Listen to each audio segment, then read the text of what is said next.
Après mon livre sur le Congo, j'ai fait maintenant un livre sur l'Indonésie.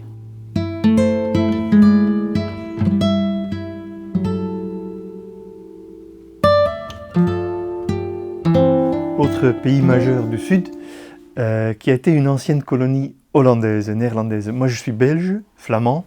Le flamand et le néerlandais, c'est la même langue, donc pour une partie de ma documentation, c'était facile. L'Indonésie, c'est un pays curieux. C'est le 4e pays du monde par sa démographie. Après la Chine, l'Inde et les États-Unis, c'est vraiment une puissance démographique majeure, une puissance économique majeure, mais on n'en parle jamais, curieusement.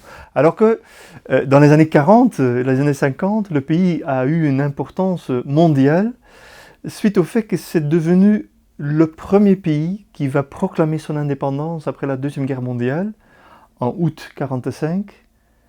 Et 10 ans plus tard, le pays va organiser une conférence mondiale, la conférence de Bandung, la conférence afro-asiatique de Bandung, qui va servir de modèle pour la décolonisation du reste du monde.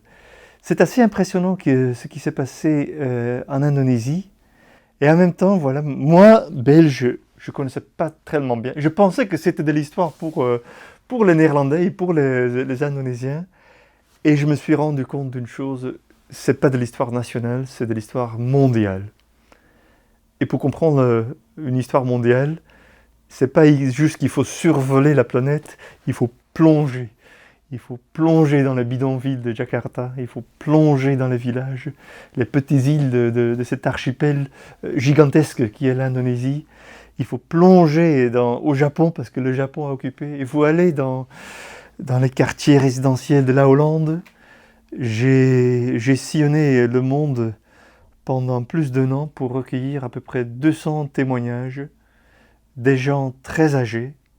En fait, bon nombre sont déjà morts depuis que le livre est sorti en néerlandais à l'origine.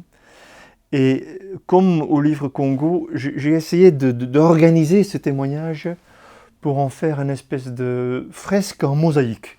C'est un grand pan d'histoire que je raconte à travers le vécu, à travers les discours, le quotidien, les anecdotes que ces témoins incroyables m'ont donné.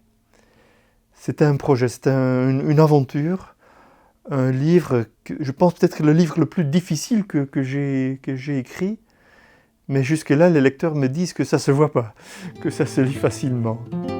Moi je sais pas, j'ai pas lu le livre, je l'ai juste écrit, voilà.